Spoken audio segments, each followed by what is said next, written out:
ગ્રહ યોગ આપણા બાયોલોજીના લેક્ચરના સારા નથી એવું મને લાગી રહ્યું છે.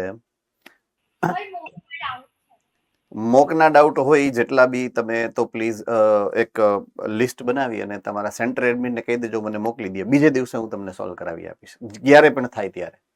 એટલે શું વચ્ચે ટાઈમ ના બગડે. અન્ડરસ્ટુડ? સો જે બી ડાઉટ તમારા હશે એ ડાઉટ જેને છે સેન્ટર એડમિનને કહેવાનું કે આટલા આટલા ક્વેશ્ચન્સની અંદર ડાઉટ છે. સેન્ટર એડમિન મને મોકલી આપશે અને હું બીજે દિવસે સોલ્વ કરાવી દઈશ. એટલે મારે વચ્ચે આયોજનમાં લેવાની ખબર પડે. અત્યારે ચર્ચા કરશું તો સમય વધારે જશે, ઓલું ઝડપથી થોડું વધારે સોલ્યુશન થશે. સો ડુ ઇટ ધેટ વે. આ રીતના આપણે જશું. Yes sir. હા બોલો બોલો બેટા, બોલ.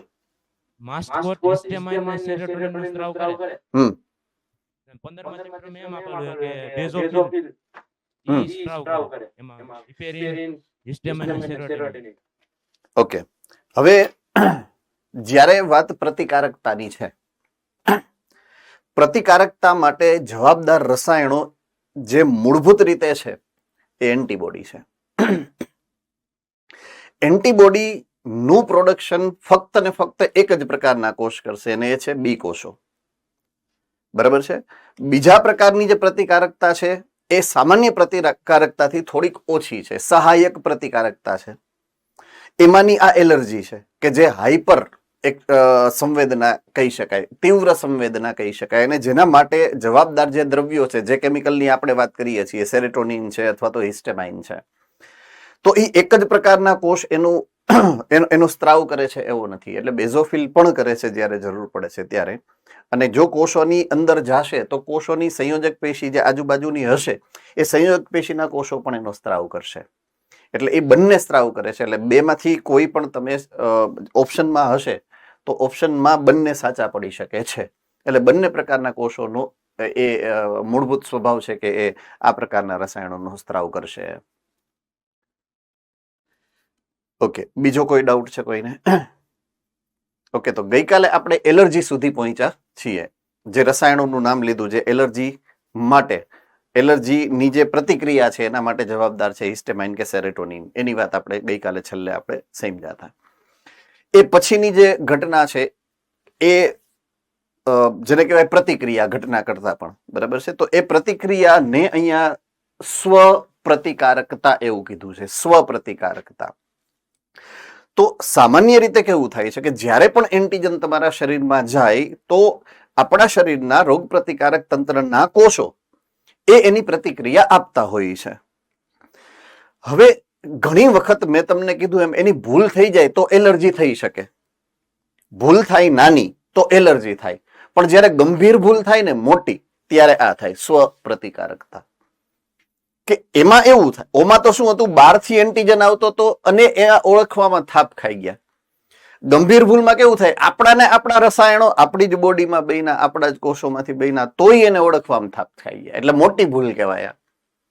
બરાબર છે? એટલે સ્વ પ્રતિકારકતાનો અર્થ જ એવો છે કે આપણા જ શરીરના કોષો આપણા જ શરીરની અંદર રસાયણનો સ્ત્રાવ કરે અને એને જ આપણું રોગ પ્રતિકારક તંત્ર અવરોધે છે. આવી ગંભીર ભૂલ છે ને એ સ્વ પ્રતિકારકતા તરીકે ગણવાની થાય આપણે.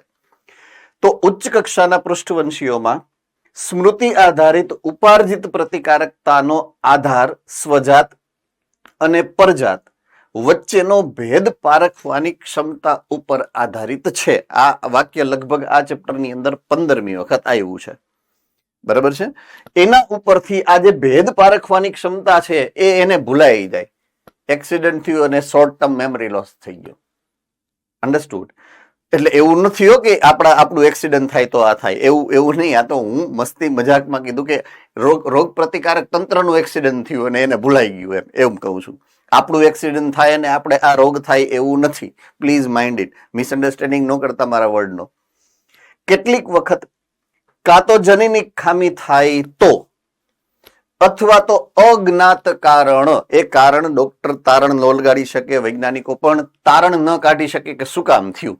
અજ્ઞાત કારણોસર શરીર પોતાના જ કોષો ઉપર હુમલો કરશે. આપણા જ કોષો ઉપર, આપણા જ કોષના રસાયણ ઉપર હુમલો કરી દે, જેને પરિણામે આપણા જ શરીરને નુકસાન થઈ જાય. જો આવી ગંભીર ભૂલ આપણા શરીરની અંદર થાય કોઈ પણ રીતે તો એને સ્વ પ્રતિરક્ષા કહેવામાં આવે છે, ઓટો ઇમ્યુન. બરાબર છે. આ રોગને ઓટો ઇમ્યુન ડિસીઝ કહેવાય અને આ ઘટનાને ઓટો ઇમ્યુનિટી સ્વ રોગ પ્રતિકારકતા કહેવાય. ઉદાહરણ તરીકે સંધિવા, જેનું કોમન ઉદાહરણ બહુ જ સામાન્ય રીતે આપણી સોસાયટીની અંદર જોવા મળે, વૃદ્ધ વ્યક્તિઓ છે એની અંદર આ પ્રકારના રોગો બહુ સામાન્ય રીતે જોવા મળતા હોય છે. સાંધા જે છે એ હલનચલન કરવાનું બંધ કરી દે, ડીનેચર થાય એટલે પોતાનો ઓરિજિનલ જે આકાર છે, કદ છે એ ગુમાવી દે. તો એ સંધિવા, રૂમેટોઇડ આર્થરાઇટિસ અથવા તો સંધિવા, આર્થરાઇટિસ એટલે વા અને રૂમેટોઇડ એટલે આ જે સાંધા છે, સાંધાની અંદર થાય એટલે રૂમેટોઇડ, સંધિવા, આવું એનું નામ છે. તો સંધિવા નામનો જે રોગ છે, આ રોગ એ સ્વ પ્રતિકારક રોગ છે. બરાબર છે. જનીનિક એટલે એ વારસાગત પણ હોઈ શકે છે, મોટા ભાગે એ વારસાગત જ હોય છે કે કુટુંબમાં કોઈને હોય તો આપણને થવાની શક્યતા હોય છે. શક્યતા 100% થાય જ એવું જરૂરી નથી, શક્યતા છે કે આપણને થઈ શકે. હવે બે ગંભીર રોગો એવા છે કે જે સામાન્ય રીતે એવી કેટેગરીના છે કે જે મારક અથવા તો લિથલ હોઈ શકે. જો એ રોગ થાય તો એ દર્દી અથવા તો એ જે રોગગ્રસ્ત વ્યક્તિ છે એનું મૃત્યુ થઈ શકવાની સંભાવના હોય એવા મારક રોગના બે ઉદાહરણ છે. પહેલું ઉદાહરણ છે એઇડ્સ અને બીજું ઉદાહરણ છે કેન્સર. તો આ બંને ગંભીર રોગની શ્રેણીમાં આવતા રોગ છે અને બંનેને એક પછી એક આપણે જોવાના થશે. તો એમાંનો સૌથી પહેલો રોગ બેમાંથી છે એ છે એઇડ્સ. તો એઇડ્સ જે છે એ અનિયમિતતાનું નામ છે, રોગ કરતા આને અનિયમિતતા કહેવાય.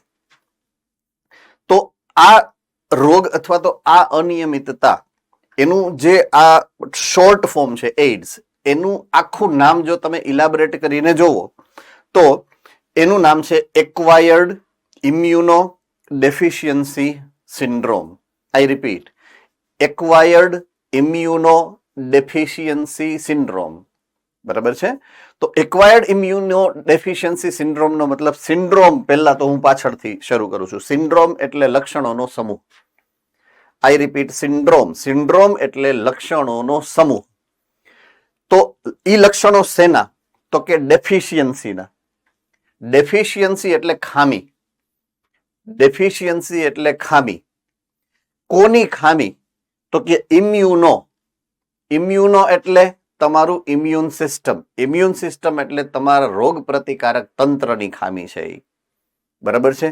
અને એ જન્મજાત નથી, ઉપાર્જિત છે, એક્વાયર્ડ છે, હતી નહીં, થઈ છે. બરાબર છે. એટલે આખો મતલબ એનો આવો કાઢવાનો છે, એક્વાયર્ડ ઇમ્યુનો ડેફિશિયન્સી સિન્ડ્રોમનો, કે એ તમારા આપણા જે રોગ પ્રતિકારક તંત્ર એની ખામી છે અને એ ઉપાર્જિત ખામી છે, હતી નહીં, થઈ છે. તો ચાલો આપણે આગળ વધીએ એઇડ્સ ના રોગના કારક વિશે સૌથી પહેલા તો, અને એ છે શું એની વાત કરીએ. તો એઇડ્સ, મેં તમને કીધું એ પ્રમાણે પ્રતિકારક તંત્ર જે છે એની ઉણપ, એટલે કે એમાં જો કોઈ ખામી થાય તો એ પ્રતિકારક તંત્રની ઉણપથી થતો રોગ છે. આ પહેલું લક્ષણ એનું છે. વ્યક્તિના જીવનકાળ દરમિયાન ઉપાર્જિત થાય છે, હોતો નથી, જન્મજાત રોગ નથી આ. બરાબર છે. ઓકે. સિન્ડ્રોમનો અર્થ થાય છે, મેં કીધું એ પ્રમાણે, લક્ષણોનો સમૂહ.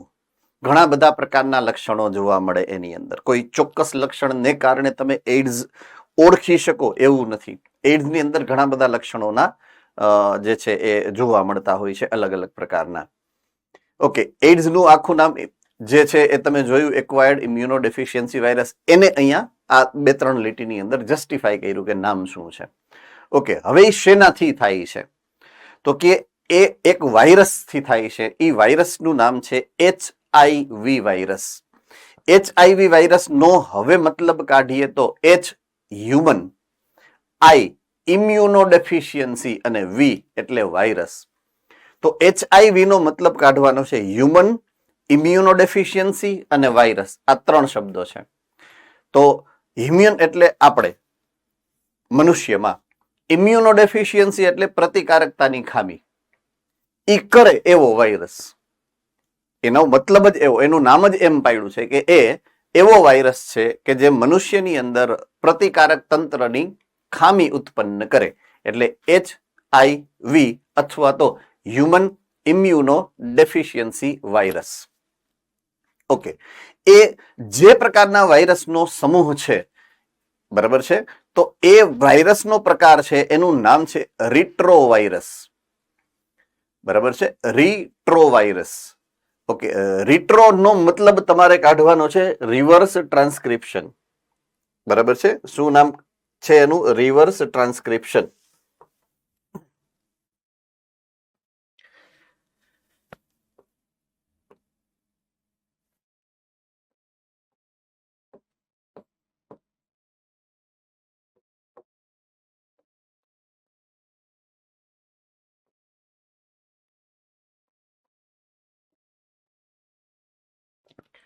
રિવર્સ ટ્રાન્સક્રિપ્શન એવો એનો મતલબ કાઢવાનો રહે. ઓકે, પહેલા આ ટ્રાન્સક્રિપ્શન એટલે શું? ટ્રાન્સક્રિપ્શન નો મતલબ છે પ્રત્યાંકન.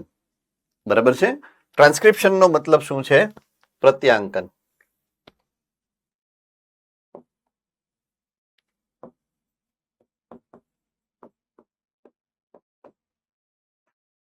ઓકે, આમાંથી પ્રત્યાંકન એટલે શું કોને ખબર છે? હેન્ડ રેઇઝ કરો. પ્રત્યાંકન કોને કહેવાય? Okay, Modasa centre.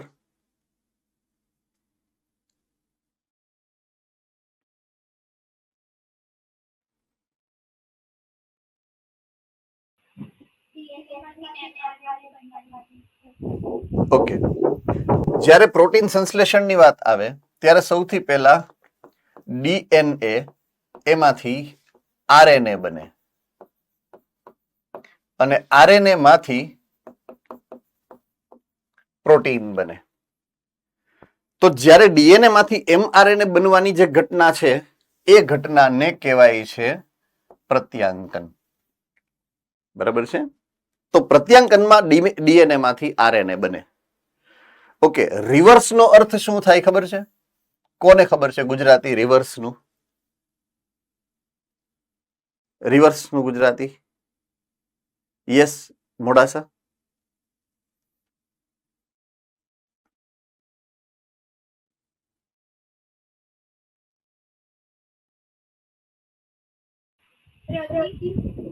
ઓકે, પ્રતિ અથવા તો પોરબંદર.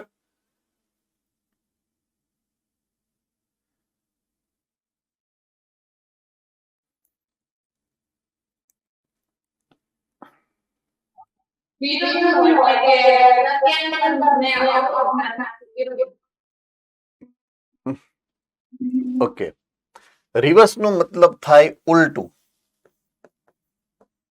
અથવા તો દેશી ભાષામાં કહીએ તો ઊંધી પ્રક્રિયા. ઊંધી પ્રક્રિયા થાય. તો આ પ્રક્રિયા દરમિયાન શું છે? ડીએનએ માંથી એમઆરએનએ બન્યું છે. તો રિવર્સ ટ્રાન્સક્રિપ્શનમાં શું થાય? એમઆરએનએ ઉપરથી ડીએનએ બને. રાઈટ? ખાસ યાદ રાખવાનું, આજથી આખી સજીવ સૃષ્ટિમાં ક્યાંય આ ધંધો થતો નથી. પોઈન્ટ ટુ બી નોટેડ. રિવર્સ ટ્રાન્સક્રિપ્શન સજીવ સૃષ્ટિમાં ક્યાંય થતું નથી. એ આ રિવર્સ ટ્રાન્સક્રિપ્શન કરતા વાયરસ જ કરી શકે છે.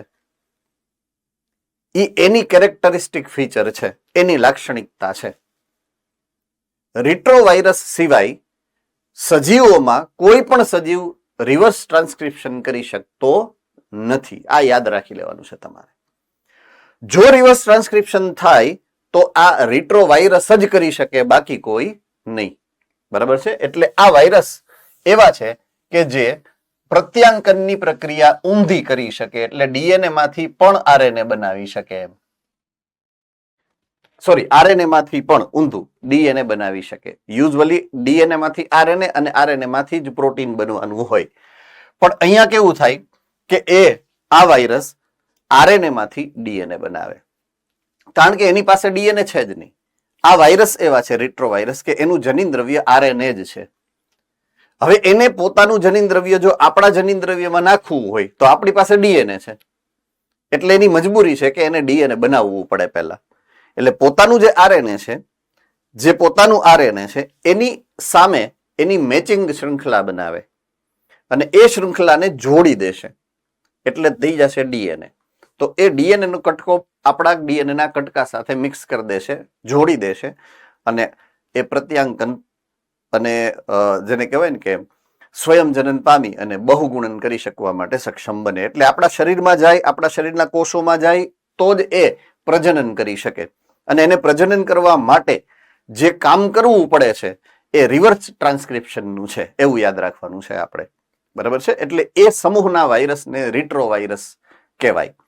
તો એઇડ્સ હ્યુમન ઇમ્યુનોડેફિશિયન્સી વાયરસ દ્વારા થાય અને એ રિટ્રો વાયરસ સમૂહના વાયરસ છે કે જે આવરણથી રક્ષિત આરએનએ જનીન દ્રવ્ય ધરાવે છે. મેં તમને કીધું ને એની અંદર જનીન દ્રવ્ય ડીએનએ નથી, એનું જનીન દ્રવ્ય આરએનએ છે. ઓકે, સૌથી પ્રથમ વખત આ રોગ 1981માં અમેરિકાની અંદર સામે આવ્યો હતો અને છેલ્લા 25 વર્ષની અંદર, હવે તો આ લખાણું ત્યારે ખબર નહીં, અત્યારે પછી 10-15 વર્ષ બીજા વયા ગયા હશે, તો 25 વર્ષમાં જ્યારે આ ટેક્સ્ટબુક લખાણી ત્યારના છેલ્લા 25 વર્ષમાં 25 મિલિયનથી વધુ લોકો આ રોગથી ઓલરેડી મૃત્યુ પામી ચૂક્યા છે. ઇટ મીન્સ એની ગંભીરતા કેવી છે એની એ વાત કરે છે. એકદમ ગંભીર રોગ છે. બરાબર છે? ઓકે, એઇડ્સના રોગનો ફેલાવો થવાના મુખ્ય કારણો. પહેલું, જો કોઈ વ્યક્તિ ચેપી છે અને એની સાથે જાતીય સંબંધ સેક્સ્યુઅલ રિલેશનશિપ જો થાય તો એની થવાની શક્યતા વધી જાય છે. પહેલું. બીજું, જો કોઈ રોગી છે એના શરીરમાંથી તમે રુધિર કાઢી અને તમારા શરીરમાં નાખ્યું તો પણ, એટલે કે દૂષિત રુધિર અને રુધિરની નીપજો જો તમે લ્યો તો તમારા શરીરમાં ઈ આવી શકે. ત્રીજું, ચેપગ્રસ્ત વ્યક્તિ છે એના દ્વારા ઉપયોગમાં લેવાયેલી ઇન્જેક્શનની સિરિંજ અથવા તો સોય, એનો ઉપયોગ નશાકારક જે ડ્રગ્સ લેવા માટે કરતા હોય એકબીજા, બરાબર છે, તો એને કારણે થઈ શકે છે.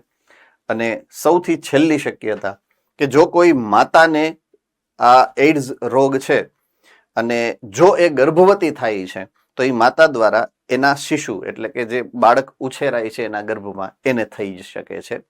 બરાબર છે? ટૂંકમાં લોહીથી થાય. શરીરને અડવાથી થતો નથી, પણ લોહી જ્યાં સંપર્કમાં આવે બે વ્યક્તિનું એ જગ્યાએ આ રોગ થવાની શક્યતા હોય છે. બરાબર છે? ઓકે, તો એવા લોકો કે જેને આ રોગ થવાનું સંભવિત જોખમ સૌથી વધારે છે, તો કેવા કેવા વ્યક્તિઓ ને આ રોગ થવાની શક્યતા છે એનું લિસ્ટ છે આ.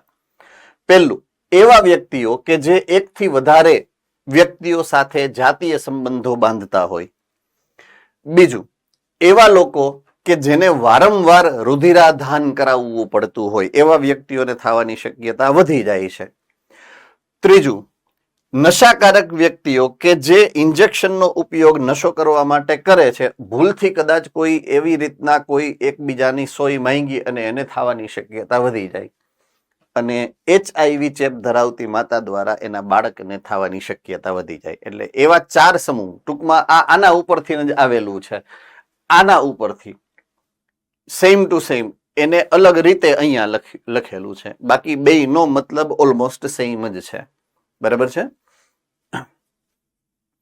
ઓકે, હવે કઈ રીતે ફેલાતો નથી? આપણા મગજમાં હોય કે કદાચ આમ થાય તો ફેલાય અથવા તો આમ થાય તો ના ફેલાય. તો એટલે પહેલા કઈ રીતના ફેલાય છે એવી વાત કરી, હવે કઈ રીતના નથી ફેલાતો એની વાત કરી, જેથી કરી અને આપણા મગજની અમુક જે ખોટી સંકલ્પનાઓ છે કદાચ એ વધારે સારી રીતે ક્લિયર થઈ શકે. તો અહીંયા નોંધનીય છે કે HIV એઇડ્સ માત્ર સ્પર્શ અથવા તો ભૌતિક સંપર્કથી ફેલાતો નથી. તમે કદાચ એઇડ્સગ્રસ્ત વ્યક્તિને મળો છો અને એની હારે હાથ મિલાવો છો તો એનાથી કોઈ ફરક પડવાનો નથી. એ ફક્ત દેહ જળ દ્વારા અથવા તો દેહ પ્રવાહી દ્વારા જ ફેલાશે. બરાબર છે? એટલે જો કદાચ કોઈ એવું વ્યક્તિ તમારા કદાચ ફેમિલીમાં હોય, કદાચ તમારી આસપાસની સોસાયટીમાં હોય, તો એનો બોયકોટ કરવો જરૂરી નથી. કવિ એવું કહેવા માંગે છે અહીંયા. એનાથી તમે આઘા વયા જાઓ ને એને બોલાવો નહીં, એવું કોઈ કરવાની જરૂરિયાત રહેતી નથી. તો આથી આ પણ મહત્વનું છે કે શારીરિક તેમજ મનોવૈજ્ઞાનિક સ્વસ્થતા માટે HIV કે એડ્સ ગ્રસ્ત વ્યક્તિને પરિવાર કે સમાજથી અલગ ન કરવા જોઈએ. એક તો એ શારીરિક રીતે બચાડા વીક થઈ જ ગયા હોય છે ઓલરેડી.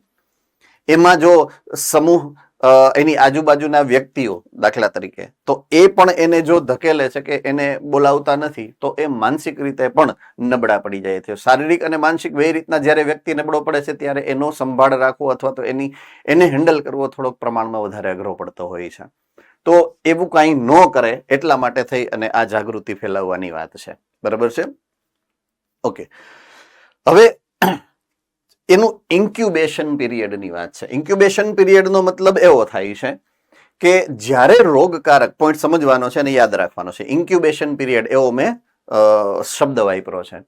તો ઇન્ક્યુબેશન પીરિયડનો મતલબ આપણે એવો કાઢશું કે જ્યારે રોગકારક તમારા શરીરની અંદર ઘૂસ્યો, એન્ટીજન તમારા શરીરની અંદર ઘૂસ્યો, વાયરસ કે બેક્ટેરિયા તમારા શરીરની અંદર ગયા છે, પછી ગયા ભેગા એની અસર નથી દેખાવાની. બરાબર છે? આપણે એક રોગ જોયો તો હાથી પગો, બરાબર છે, ફાઇલેરિયાસિસ. એમાં આવ્યું હતું કે ભાઈ ઘણી વખત વર્ષો પછી આ રોગની અસર દેખાય છે, એવું આવ્યું હતું. બરાબર છે? તો એ અહીંયા પણ લાગુ પડે છે. એ દરેક રોગ માટે લાગુ પડે.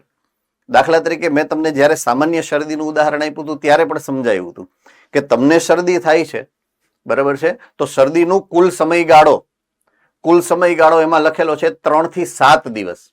તો એવરેજ કાઢો ને એટલે 5 થી 7 દિવસ તો નીકળે. તમારા શરદી તમને થાય એટલે 7 દિવસ સુધી રીએ. ઓકે, હવે તમને જ્યારે શરદી થાય એનો મતલબ એવો થાય કે વાયરસ જ્યારે તમારા શરીરની અંદર ગયા ત્યારની વાત છે, સે ફોર એક્ઝામ્પલ. પણ એની અસર થાય ને, શરૂઆતમાં થોડીક છીકો આવે 1-2 આખા દિવસની, પછી બીજે દિવસે એ છીકનું પ્રમાણ વધે, ત્રીજે દિવસે નાક બંધ થાય, પછી તમને ખબર પડે કે શરદી વધી ગઈ. પણ એ તો 3 દિવસ પહેલાથી શરૂ થઈ ગઈ છે. બરાબર છે? પછી તમે ત્રીજે દિવસે ડોક્ટર પાસે જાવ એટલે ડોક્ટર એમ કે 3 દી રહેશે, એટલે 3 ને 3 6 દી થઈ ગયા. અન્ડરસ્ટુડ હું જે કહેવા માંગુ છું? તો પહેલા જે 3 દિવસ જ્યારે તમને ખબર પડી કે હવે ડોક્ટર પાસે જવાનું છે, એ ઇન્ક્યુબેશન પીરિયડ હતો એનો. કે રોગ થયો અને એના લક્ષણો દેખાણા, એ વચ્ચેનો જે સમયગાળો છે ને એ ઇન્ક્યુબેશન પીરિયડ કહેવાય. બરાબર છે? કે એમાં રોગકારક તમારા શરીરની અંદર ગયો છે, એને પોતાની ચયાપચયની પ્રક્રિયા આપણા શરીરમાં કરી છે, એના કારણે એના ચયાપચયકો ઉત્પન્ન થયા છે અને એ ચયાપચયકો તમારા શરીરમાં વિક્ષેપ પાડી અને લક્ષણો દર્શાવે. તો એ ઇન્ક્યુબેશન પીરિયડના ટાઈમની અહીંયા વાત કરી છે. ચેપ લાગવો અને એડ્સના લક્ષણો પ્રદર્શિત થાય તેની વચ્ચે મોટો અંતરાલ એટલે સમયગાળો હોય છે. બરાબર છે? આ અવધ એટલે કે અંતરાય થોડાક મહિનાઓથી લઈ અને વર્ષો સુધી હોઈ શકે છે. તો એડ્સ જ્યારે થયો તો આજે એડ્સનો વાયરસ તમારા શરીરમાં ઘૂસ્યો અને કાલે તમને એડ્સના લક્ષણો દેખાય એવું નથી હોતું. બરાબર છે? કુલ સમયગાળો એનો 5 થી 10 વર્ષનો છે ઇન્ક્યુબેશન. એટલે આજે દાખલા તરીકે થયું, પછી અમુક મહિનાઓ પછી કે અમુક વર્ષો પછી એની અસર દેખાવાની શરૂ થાય એવું અહીંયા લખેલું છે તમારી બુકની અંદર. બરાબર છે? તો મહિનાઓથી વર્ષો સુધી જેવી તમારા શરીરની રોગ પ્રતિકારક શક્તિ એના આધારે એ નક્કી થાય. કોઈકને 2-5 મહિનામાં દેખાઈ જાય લક્ષણ અને કોઈક વ્યક્તિને 2 વર્ષ સુધી પણ ન દેખાય. તો તમારી રોગ પ્રતિકારક શક્તિ કેવી છે એને આધારે તમારું શરીર પહેલા તો લડવાનું જ છે, કારણ કે એન્ટીજન છે તમારા માટે. તો તમારા શરીરની ઇમ્યુન સિસ્ટમ કે રોગ પ્રતિકારક પ્રણાલી એની સામે લડત આપવાની જ છે. બરાબર છે? તો તમારું શરીર જ્યાં સુધી લડે છે ત્યાં સુધી એની અસર દર્શાવવા દેશે નહીં. પણ જ્યારે લડવાની એની તીવ્રતા ઓછી થાય ત્યારે આ લક્ષણો દેખાવાની શરૂઆત થાય. એટલે સામાન્ય રીતે એના લક્ષણો આમ જાહેર રીતે દેખાવામાં 5 થી 10 વર્ષ જેટલો સમય લાગતો હોય છે. ઓકે, હવે આખી એની કાર્ય પ્રણાલી સમજાવી છે. બરાબર છે? આ આકૃતિ તમારી બુકમાં પણ હશે, જે ગુજરાતીમાં હશે. બરાબર છે? તો તમે જોશો તો સૌથી પહેલા તો આ વાયરસ છે જે દર્શાવેલો છે. આવો હોય એવું નથી, એ વાયરસ હોય છે આ ટાઈપનો, આવો હોય. બરાબર છે. તો એ આ વાયરસ છે કે જેની ફરતે એક રક્ષણાત્મક આવરણ છે. તો વાયરસની ફરતે જે રક્ષણાત્મક આવરણ હોય એને કહેવામાં આવે છે કેપ્સિડ. ચેપ્ટર નંબર 2 ધોરણ 11. બરાબર છે. એની અંદર આ જનીન દ્રવ્ય છે એનું જનીન દ્રવ્ય છે RNA. બરાબર છે. આ રિટ્રોવાયરસ જે HIV છે આ એની રચનાની વાત આપણે કરીએ છીએ. તો એ રચના આ છે, આ RNA છે અને આની ફરતેનું આવરણ છે એટલે કે કેપ્સિડ છે. જ્યારે એ આપણા કોષના સંપર્કમાં આવે, આ આપણા કોષની સપાટી છે એવું આપણે માનવાનું છે. આ આપણો કોષ છે, પ્રાણી કોષ. બરાબર છે.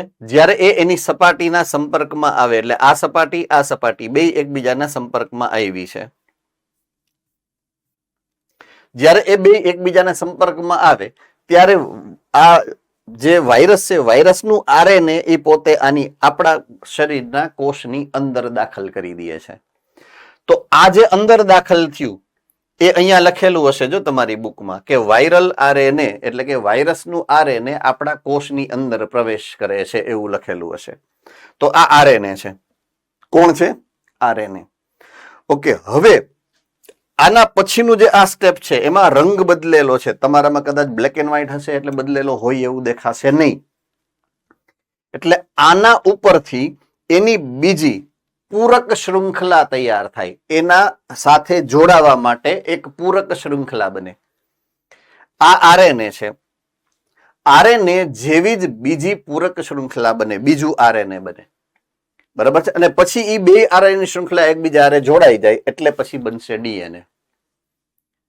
તો RNA ઉપરથી બીજી જે પૂરક શૃંખલા બને એ શૃંખલાનું જે નિર્માણ છે એ રિવર્સ ટ્રાન્સક્રિપ્ટ, કારણ કે પછી એ બે જોડાય એટલે DNA બને. એટલે RNA માંથી DNA બનવાની પ્રક્રિયાને આપણે શું નામ આપ્યું હતું? પ્રત્યાંકનની ઊંધું. બરાબર છે. રિવર્સ ટ્રાન્સક્રિપ્શનની પ્રક્રિયા થાય. ઉલટું પ્રત્યાંકન થશે, પ્રત્યાંકન થશે. રાઈટ. એટલે રિવર્સ ટ્રાન્સક્રિપ્શનની પ્રક્રિયા જે ઉત્સેચક કરે છે એ ઉત્સેચકનું નામ છે રિવર્સ ટ્રાન્સક્રિપ્ટેઝ. તો રિવર્સ ટ્રાન્સક્રિપ્ટેઝ દ્વારા RNA માંથી DNA બનશે અને આ DNA તમારા કોષના કોષરસમાં થઈ અને તમારા કોષ કેન્દ્રની અંદર તમારા DNA ની સાથે જોડાઈ જાય. એટલે હવે અહીંયા જે DNA બનાવ્યું હતું આ DNA તમારા કોષ કેન્દ્રની અંદર પ્રવેશે અને તમારું જે DNA છે એની હારે મિક્સ થઈ જાય. પછી એનું બહુગુણન થાય. અહીંયા એ બહુગુણન પામે છે. New viral DNA is form. આમાંથી પછી નવા વાયરસ બને, પ્રત્યાંકન થાય. DNA માંથી પ્રત્યાંકન થાય. પ્રત્યાંકન એટલે RNA બને. એટલે RNA નવું બનતું જાય. બરાબર છે. તો આ DNA ઉપરથી જે RNA બનશે આ RNA નો ઢગલો થતો રહેશે. પ્રત્યાંકન જેમ જેમ થશે એમ જેટલું RNA બનશે એટલા નવા વાયરસ બનશે. ટૂંકમાં હવે આ કોષ ઇન્ફેક્શન થયા પછી વાયરસ બનાવવાની ફેક્ટરી થઈ ગઈ. રાઈટ. એટલે ઈ વાયરસ અહીંયા બહુગુણન આ રીતે કરે છે. આ એની પ્રણાલી છે. Very very very important point, very very very important point of view અને very very very important diagram. બરાબર છે. આ ક્રિયાવિધિ પણ તમારા માટે ઇમ્પોર્ટન્ટ છે. આ ડાયાગ્રામ પણ તમારા માટે ઇમ્પોર્ટન્ટ છે. આ ઘટનાક્રમ પણ તમારા માટે ઇમ્પોર્ટન્ટ છે.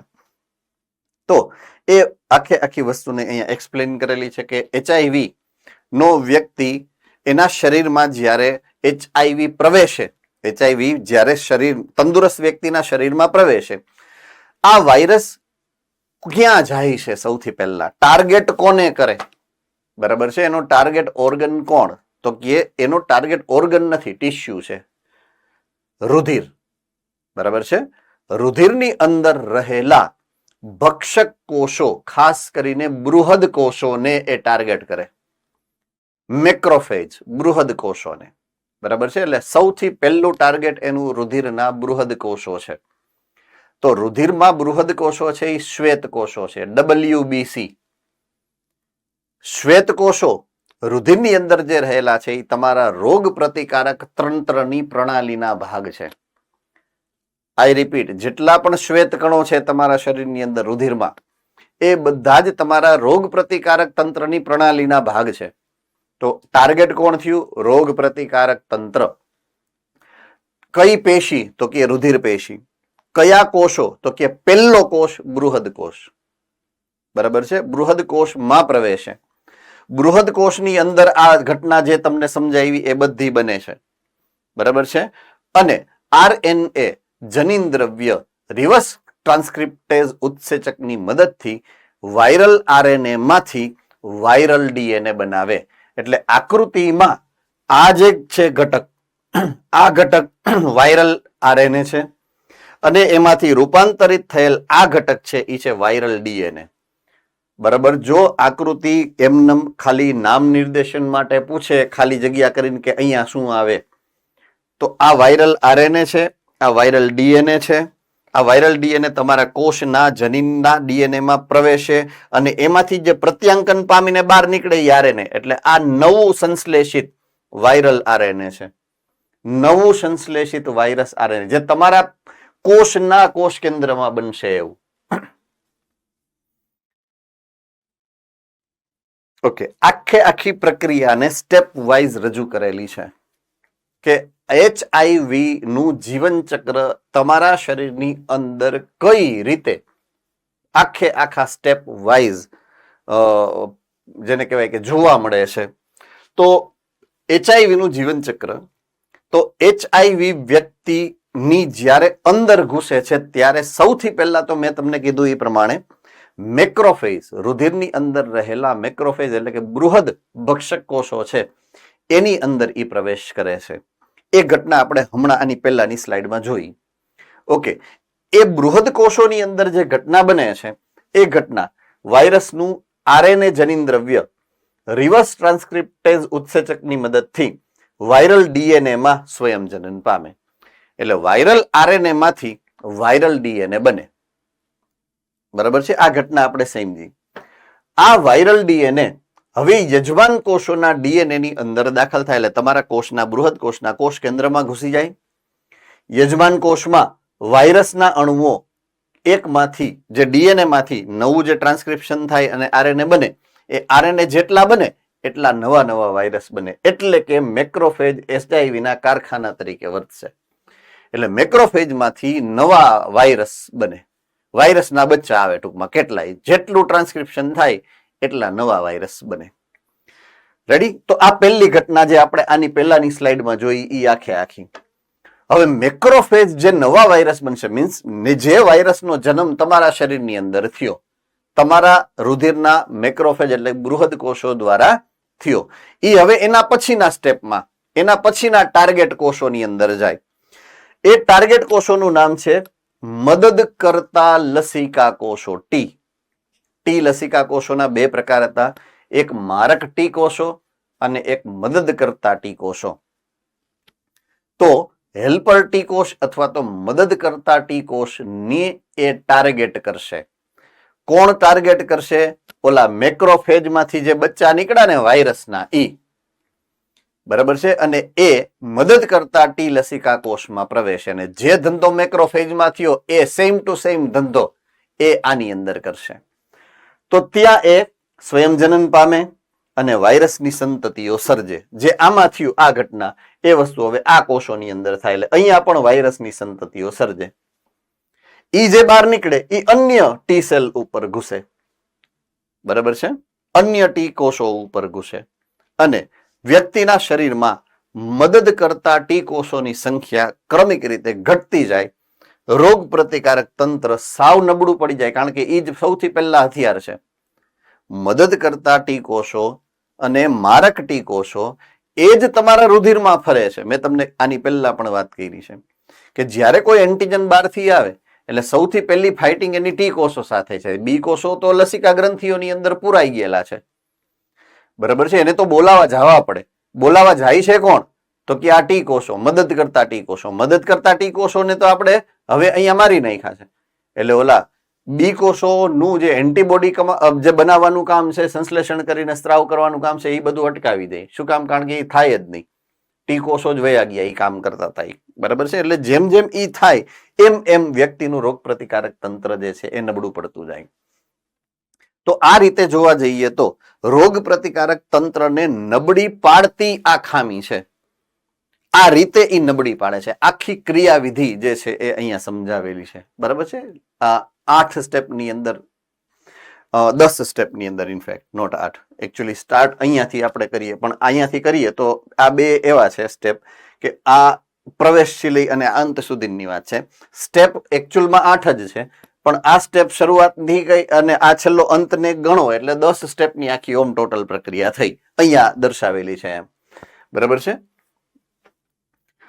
હવે એના લક્ષણોની વાત કરીએ. સામાન્ય લક્ષણો, પછી નિદાન અને પછી ઉપચાર. આ 3 ક્રિયાવિધિની વાત કરીએ. તો લક્ષણોની વાત કરીએ તો લાંબા સમય સુધી તાવ આવે, ઝાડા થાય. Yes sir. સર હા હા બોલો બોલો. આગળની સ્લાઇડ કરો તો કરી નાખું. હજી આગળ ઓર કોસ બતાવે તો કોસ હજી આગળ સર જ્યારે આ વાયરસ માંથી આરએનએ આ કોષમાં આવ્યું અને ટેમ્પલેટ આરએનએ માંથી જ્યારે સંયોજન કરીને બીજું પૂરક આરએનએ બનાવ્યું ઈ બે જોડાણ ડીએનએ બનાવી ગયા ઈ આપણા કોષ કેન્દ્રમાં પ્રવેશી ગયું તો કોષ કેન્દ્રથી બહારથી આવતા ડીએનએ નકારે અંદર આવતા જ્યારે આ ડીએનએ બને ને ડીએનએ જ્યારે બની ગયું ને તો કોષના કોષ કેન્દ્રની અંદર એવી કોઈ ક્ષમતા નથી. બરાબર છે. જો જે પણ ક્ષમતા છે એ કોષ રસ પટલની છે. સંવેદી ઘટક આખા કોષમાં એક જ છે, કોષ રસ પટલ. જ્યારે એને કોષ રસ પટલ પાર કરી લીધું ને પછી એવી કોઈ સંવેદી કોઈ સંરચના અંદરની બાજુએ નથી. એટલે એ સંવેદના કોષ કેન્દ્ર પટલ પાસે નથી. એટલે કોષ કેન્દ્ર એને આઈડેન્ટિફાઈ કરી શકતું નથી. Okay, point number 2.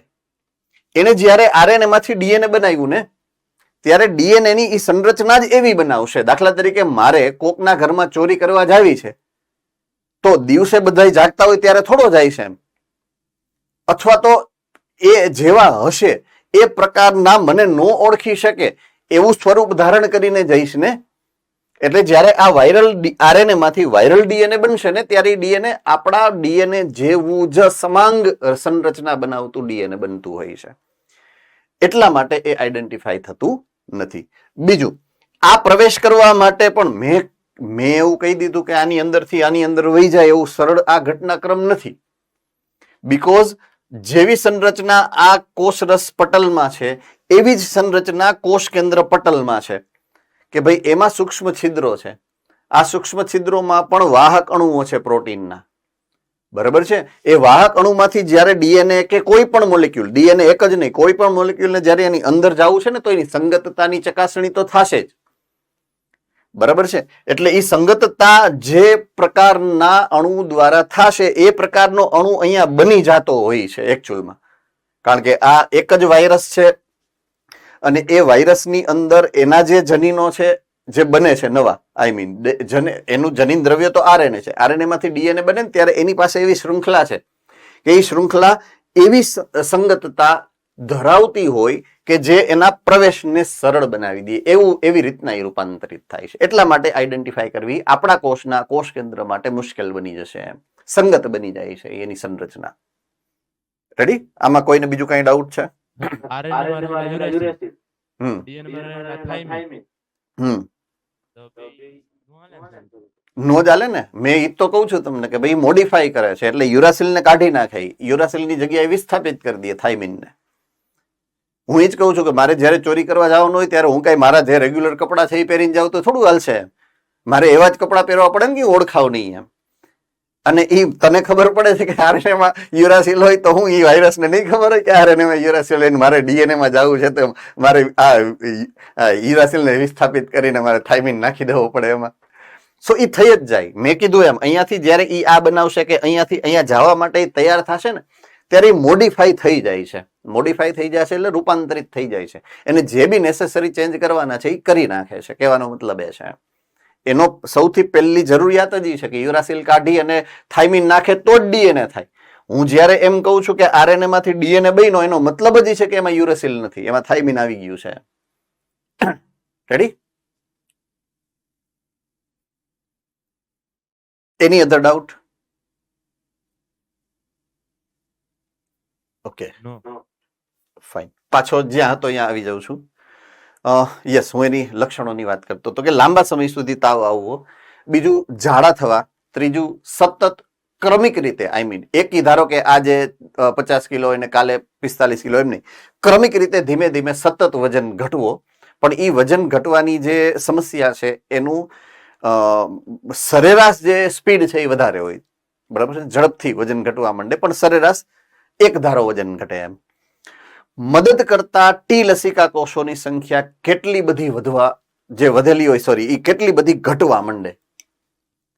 ઇન્ફેક્શન થાય એટલે ટી લસિકા કોષોની સંખ્યા વધવાની જ છે, પણ ટી લસિકા કોષો ઉપર હુમલો કોણ કરશે? વાયરસ. વાયરસના હુમલાને કારણે ટી લસિકા કોષો જે વધેલા હતા એ કેવા થઈ ગયા? ડિક્રીઝ થઈ ગયા, ઘટી ગયા. ટી લસિકા કોષોની સંખ્યા ઘટે એટલે તમારું શરીર સામાન્ય પ્રતિકારકતા ન કરી શકે, રાઈટ. બીજા કોઈ ઇન્ફેક્શિયસ એજન્ટ તમારા શરીરમાં રોગકારક આવ્યા તો એ રોગકારકનો સામનો કરવા માટે ટી કોષો નથી. હવે એને કારણે થાય શું કે કેટલીય બધી પ્રકારની અનિયમિતતાઓ થવાની શક્યતા વધી જાય. તો વ્યક્તિ બેક્ટેરિયા, ખાસ કરીને માઇક્રોબેક્ટેરિયા, વાયરસ, ફૂગ, ટેક્સોપ્લાઝમા જેવા પરોપજીવીઓના ચેપનો શિકાર બનવા માંડે. આ બધા સજીવો એવા છે કે જે સામાન્ય રીતે હવાની અંદર જોવા મળતા હોય, બરાબર છે. માઇકોબેક્ટેરિયમ, વાયરસ, ટેક્સોપ્લાઝમા અને એવા અન્ય પરોપજીવી. તો આ પરોપજીવીઓ, આ સૂક્ષ્મજીવીઓ જે તમારા શરીરના આજુબાજુના પર્યાવરણમાં છે, હવામાં છે કે પાણીમાં છે, એ તમારા શરીરમાં જ્યારે જાય તો એનાથી પણ બચી નથી શકતો, કારણ કે ટી કોષો છે જ નહીં.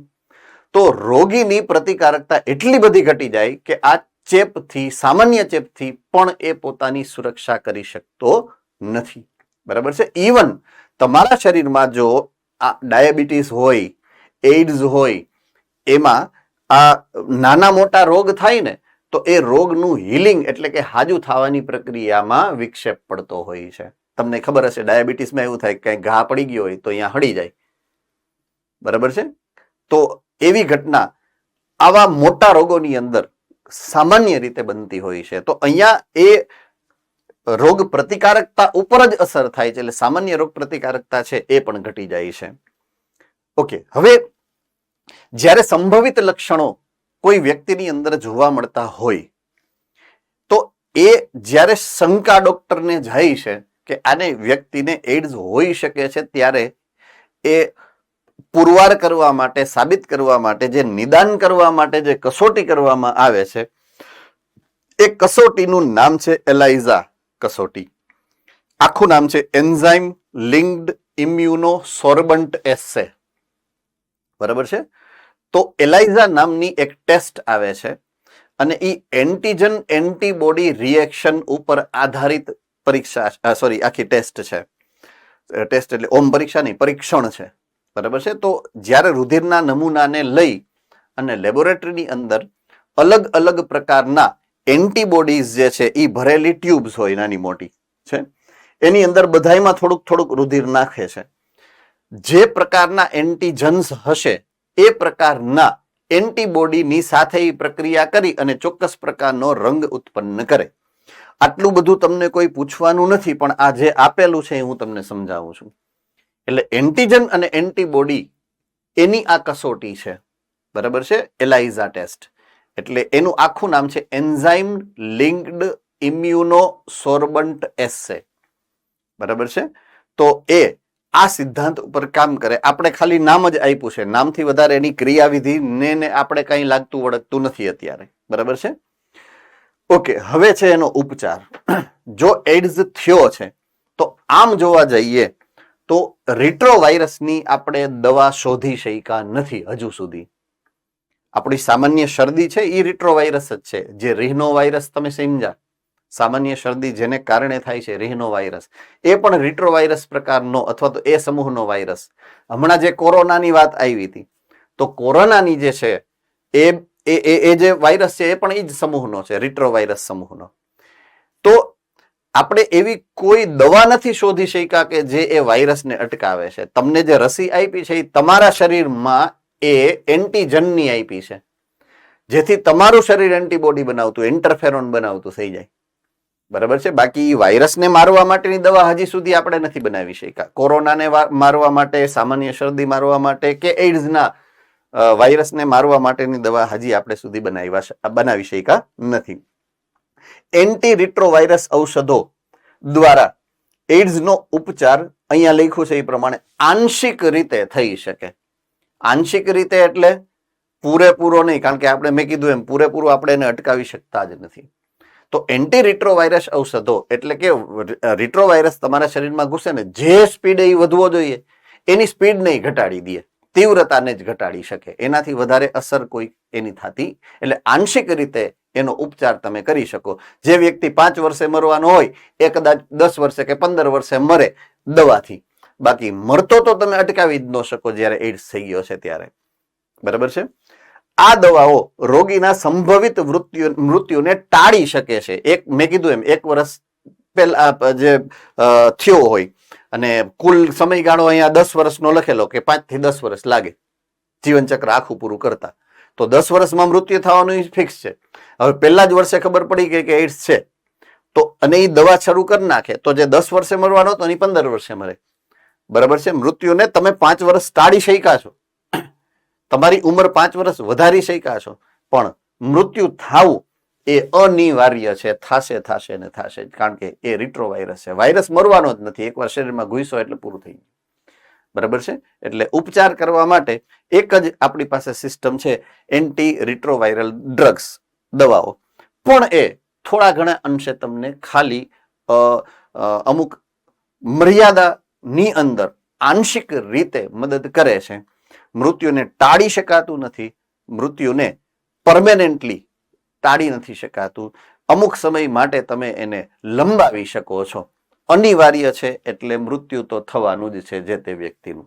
બરાબર છે. હવે એઇડ્સને અટકાવવા માટે થઈ અને આપણે ફરજિયાત ધ્યાનમાં લેવા પડે, બરાબર છે, એવા અમુક કારણો, એવી અમુક પ્રક્રિયાઓ, એવું આપણી વર્તણૂક એ અહીંયા રજૂ કરેલી છે. તો અટકાવના ઉપાયો, બરાબર છે. તો અહીંયા જે શબ્દ વાપરેલો છે સભાન વર્તન પદ્ધતિ, બરાબર છે, કોન્શિયસ બિહેવિયર પેટર્ન. એનો મતલબ એ છે કે જ્યારે તમે રસ્તામાં જાઓ છો અને તમને ખબર જ છે કે આગળ સ્પીડ બ્રેકર છે તો અહીંયા ગાડીની સ્પીડ વધારવાની ન હોય, ઘટાડવાની હોય. બરાબર છે. એટલે જ્યારે તમને ખબર જ છે કે અમુક પ્રવૃત્તિઓ એવી છે કે જેને કારણે એઇડ્સ થવાની સંભાવના છે, તો એવી પ્રવૃત્તિ આપણે ન કરવી જોઈએ. એને કહેવાય સભાન વર્તન પદ્ધતિ. સભાન એટલે જેની ભાન તમને છે, જેનું નોલેજ, જેનું જ્ઞાન તમને છે, તો તમારું વર્તન એવું જ હોવું જોઈએ કે એ રોગથી તમે બચો છો. એટલા માટે આ ટેકનિકલ વર્ડ વાપરવામાં આવ્યો છે, કોન્શિયસ બિહેવિયર પેટર્ન અથવા તો સભાન વર્તન પદ્ધતિ. રેડી?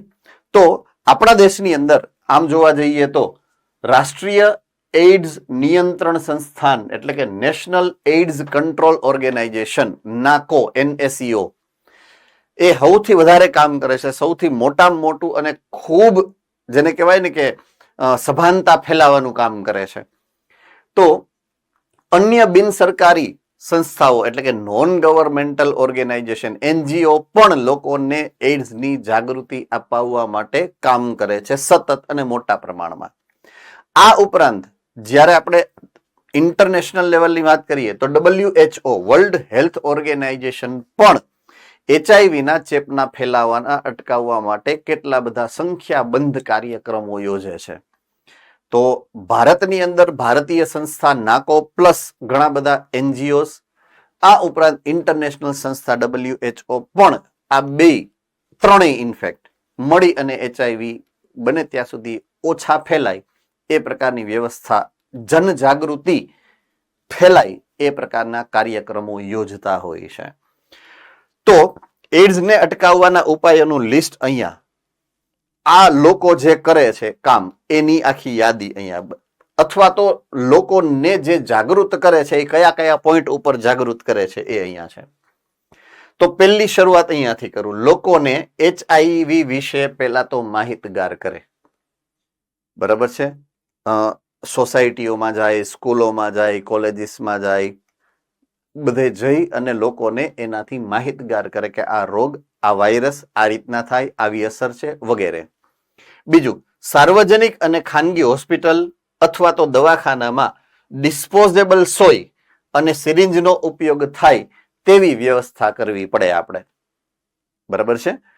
એટલે કે એક જ પેલા જૂના જમાનામાં, અત્યારે તો ઈ સિસ્ટમ નીકળી ગઈ છે, પહેલા એવું હતું કે સિરિંજ ને સોય હતી ને, એ અત્યારે કેવું છે કે એક ઓલી નાની એવી ઓલી આવે છે ડિસ્પોઝેબલ, કે ઈ તમને કાઢી સોય લગાડી અને પછી સીધી ડોક્ટર ફેંકી દે, એટલે ડિસ્પોઝેબલ કહેવાય. બીજી વાર યુઝ નહીં કરવાની ટૂંકમાં. બરાબર છે? એટલે ડિસ્પોઝેબલ નો જ ઉપયોગ કરવાનો. કોઈ વાપરેલી છે એનો બીજી વાર ઉપયોગ નહીં કરવાનો. બરાબર છે? ત્રીજું, નિરોધ નું મફત વિતરણ કરવાનું, કોન્ડોમ્સ. બરાબર છે? એટલે જાતીય રોગો જે છે એ ફેલાવો એનો અટકે. ચેપ્ટર નંબર 3 ની અંદર તમે કોન્ડોમ અને નિરોધ વિશે ભણ્યા છો. નેક્સ્ટ, બ્લડ બેંકમાં જ્યારે રુધિરની આપલે કરવાની છે તો એમાં ટેસ્ટ થવી જોઈએ. જે બ્લડ બેંકમાં આવે છે, જે રુધિર નિધિમાં આવે છે, એમાં ફરજિયાત HIV મુક્ત જો આવ્યું હોય તો એની પ્રક્રિયા છે, થઈ શકે છે. HIV વાળું રુધિર જો કદાચ બ્લડ બેંકમાં આવ્યું તો બ્લડ બેંક વાળા એ ઢોળી નો નાખે, એની પ્રોસેસ છે, એ પ્રોસેસમાંથી પસાર કરે એટલે HIV મુક્ત થઈ જાય. કઈ રીતે? તો કે એના ઓલા કાઢી નાખે, રુધિરના કોષો કાઢી નાખે બધાય. એનું સિરમ તો કામ આવવાનું જ છે. બરાબર છે? તો રુધિરને HIV મુક્ત છે કે નહીં ચેક કરવાનું, અને જો HIV હોય તો એને શુદ્ધ કરવાનું. આ બધી પ્રક્રિયા રુધિર બેંકને કરવી પડે. બરાબર? નેક્સ્ટ, HIV સંભવિત વસાહત એટલે એરિયા, એમાં સમયાંતરે નિયમિત ચેકઅપ કરવું પડે લોકોમાં, વસ્તીનું. બરાબર છે? નેક્સ્ટ, સુરક્ષિત યૌન સંબંધની હિમાયત કરવી. બરાબર છે? એટલે કે કોન્ટ્રાસેપ્ટિવ મેથડ જે તમે ચેપ્ટર નંબર 3 માં ભણ્યા એનો પૂરેપૂરો ઉપયોગ થવો જોઈએ. નેક્સ્ટ, નશાકારક પદાર્થોના દુરુપયોગ ઉપર નિયંત્રણ રાખવું ફરજિયાત છે. બરાબર છે? જેથી કરી અને નશો કરી ગયા પછી એને ખબર ન હોય કે આ એડ્સ ગ્રસ્ત વ્યક્તિ છે અને આ જે સિરિંજ વાપરી છે એનું મારે ન વાપરવી જોઈએ. એ સમયે એની પૂરેપૂરી સભાનતા ગુમાવી બેઠા હોય છે. ત્યારે જ એવું બને છે કે એ એકબીજાના ઉપયોગ કરેલી સોય જે છે એ વાપરતા હોય છે અને એકમાંથી બીજામાં ફેલાવો થવાની શક્યતા હોય છે. તો આવી સ્થિતિ ન આવે એટલે આ નશાકારક પદાર્થોનો ઉપયોગ પણ બને ત્યાં સુધી ઓછો થાય એ આપણે ધ્યાન રાખવું પડે. સો આ એઇડ્સ જે છે એ પૂરું કરીએ. હવે નેક્સ્ટ આપણો જે ટોપિક ડિસ્કશનનો રહેશે એ કેન્સર રહેશે. હવે આજે હું શરૂ કરીશ તો 5 મિનિટ છે એટલે વધારે આગળ વધવાની કોઈ ગણતરી મારી અત્યારે પર્સનલી ઓછી બને છે. સો કેન્સરની શરૂઆત આપણે આવતીકાલથી કરીએ છીએ. એઇડ્સ આપણે પૂરું કરીએ અને આજનો લેક્ચર અહીંયા પૂરો કરીએ છીએ. કોઈને કઈ ડાઉટ હોય તો પૂછી શકો છો. We have got some 2-3 minutes છે આપણી પાસે, 2-5 મિનિટનો સમય.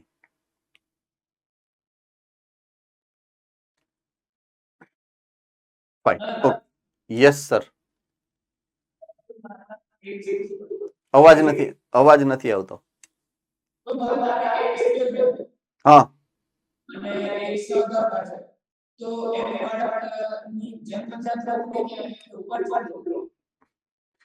જન્મજાતનો મતલબ એવો થાય કે બાળકને જીનેટિક્સ એટલે જનીનિક ખામીને કારણે થાય છે. એના જનીન તમારી અંદર હોય ને તો જ એને જન્મજાત કહેવાય.